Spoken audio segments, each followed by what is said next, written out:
करते हैं, चित्रकों के संसार में रहते हैं, लेकिन ब्रह्मज्ञानी कभी संसार में नहीं रहता। संसार में रहता हो भी संसार में नहीं रहता। वो सब कुछ देख कर भी अनदेखा कर देता है।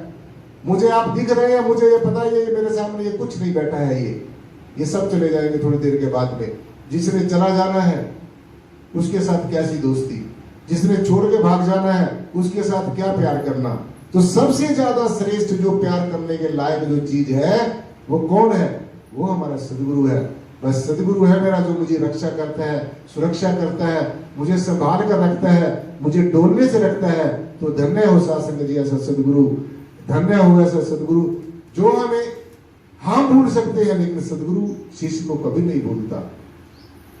जाने अनजाने में हमारे से अनेकों गलतियां होती हैं और दुनिया के किसी भी रिश्ते नाते सगे संबंधी में वो पावर नहीं होती, वो शक्ति नहीं होती कि हमें माफ कर दे।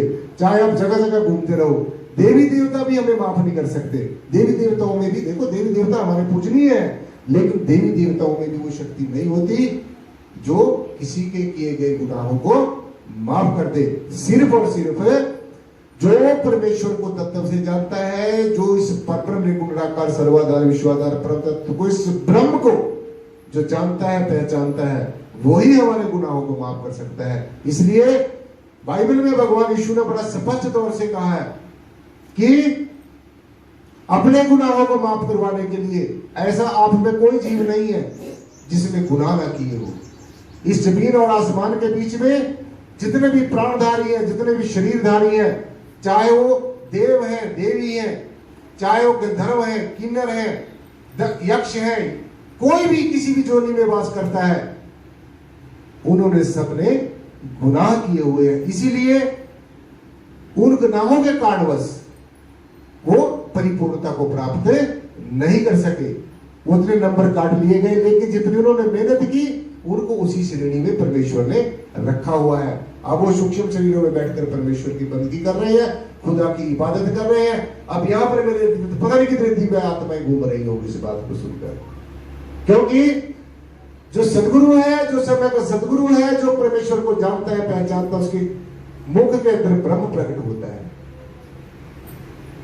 उसके मुख के अंदर ब्रह्म प्रकट होता है। सदगुरु के, आपके नहीं, मेरे नहीं, मैं सदगुरु नहीं हूं। सदगुरु के मुख में ब्रह्म प्रकट होता है। ये ऐसा है, ये अपने आप कह देता है मैं नहीं हूं, मैं कुछ नहीं हूं, और अपने आप सिद्ध करके दिखा देता है भी देख मैं ही सब कुछ हूं। होता है ना ऐसा? ये रहस्य है, ये समझने आना है। अपना गाना बजाना बाहर करिए, अपने घर में करिए। ये विद्याएं कलाएं सीखिए, अपने कहीं स्कूल में अकेडमी में बैठकर सीखिए। यहाँ पर रहस्य को जानने के लिए आइए जो परम चरम रहस्य है। और ये भी अच्छी तरीके से नोट कर लेना चाहिए, ये ज्ञान सिर्फ मेरे ही स्कूल में, कॉलेज में, यूनिवर्सिटी में, इस विद्यालय में पढ़ाया जाता है और किसी चौकट में पढ़ाया ही नहीं जाता। देखो मैं कितनी बात दावे के साथ कह रहा हूं, क्योंकि मुझे सदगुरुदेव ने ये सिखाया है, आपको मैंने सिखाया है, पहले सदगुरु ने सिखाया है। तो इसलिए ये समझो, गुरु जी ने ये कहा है समझ समझ के मुक्ति पाए, काल फांस के बीच में आवे। तो उस काल की माया से पीछा छुड़ाने के लिए, फंद छुड़ाने के लिए समझना होगा।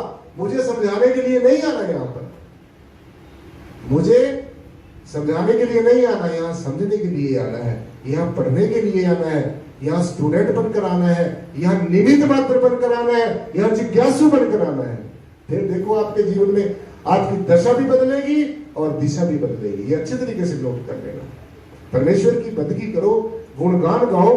आपका जो अधिकार है हमारा, मैं भी अपने आप को बीच में गिन रहा हूं, हमारा जो अधिकार है परमेश्वर का गुणगान करना है, खुदा की इबादत करना है, परमेश्वर के गुणों का गुणगान करना है, परमेश्वर की लीला का बखान करना है।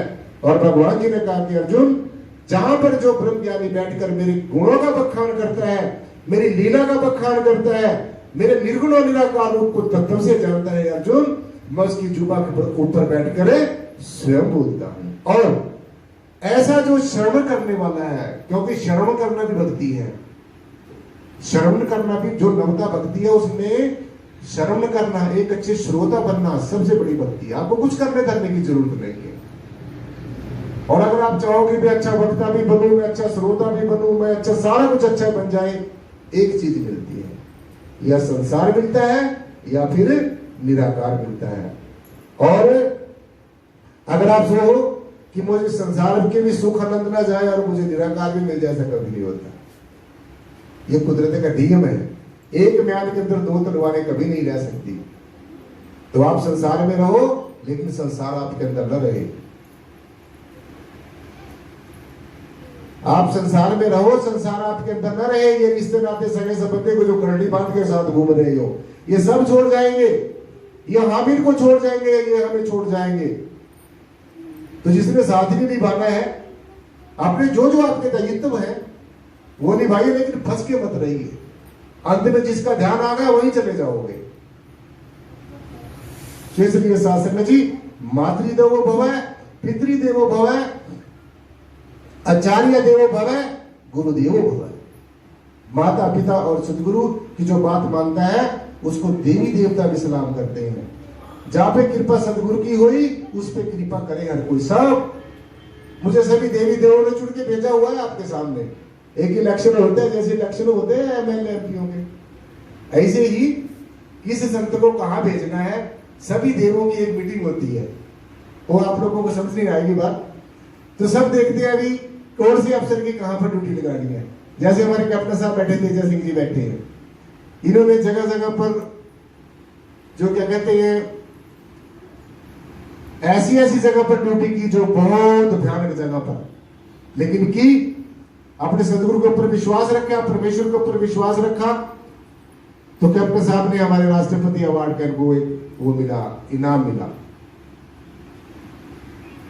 ऐसे ही जो सदगुरु का सिपाही अपना मन से, वचन से, कर्म से सर्वस्व सदगुरु के ऊपर लुटा देता है। देखो मैं कैसा हुआ बैठा हुआ आपके सामने।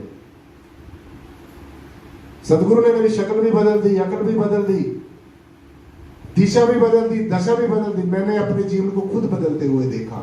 और ऐसे ऐसे लोगों को देखा जो ये कहते थे हम एक मिनट तेरे बिना नहीं रह सकते, एक मिनट भी। आज वो बेचारे देख के भी कहीं पर देख के नजर नहीं आए। कहते सी मरा के नाला तेरे छट के मैदान न ठगे। ऐसे से नहीं बनना। अगर ऐसे से बन गया तो फिर यहाँ आने की कोई जरूरत नहीं है। यहाँ फिर अपना समय क्यों वेस्ट करना है। सतगुरु की हर एक बात के ऊपर फूल चढ़ाने हैं, तब जाकर कुछ बनेगा। तो इसलिए बखूबी इस बात को मानना है, जानना है, मानना है और अपने हृदय में धारण करना है। सुशासन जी, मैंने आपको बहुत कुछ बता दिया। इसमें से अगर आपको 2-4 बातें भी याद रह गई तो मेरे ख्याल में आपका जीवन धन्य हो जाएगा। एक सदगुरु ऐसा होता है जो हमें कुछ सिखाता है, दूसरा सदगुरु कुछ सिखाता है, लेकिन सदगुरु एक ही होता है। तो मैं आपको बता रहा था, ये कर्म कांड वाली जो आप बात करते हैं, पूजा पाठ करना, ये हमारा कोई कर्म कांड नहीं है। ये हमारी भारत की संस्कृति है, सनातन संस्कृति है। स्वच्छ तरीके से हमें कट्टरवादी नहीं बनना है। जो कोई कट्टरवादी बनेगा तो वो माफ नहीं हो सकता। उसका ये लोक भी बिगड़ जाएगा और परलोक भी बिगड़ जाएगा। पूजा पाठ जप तप संयम साधना, ये हमारी भक्ति का श्रृंगार है। क्या है ये? क्या है?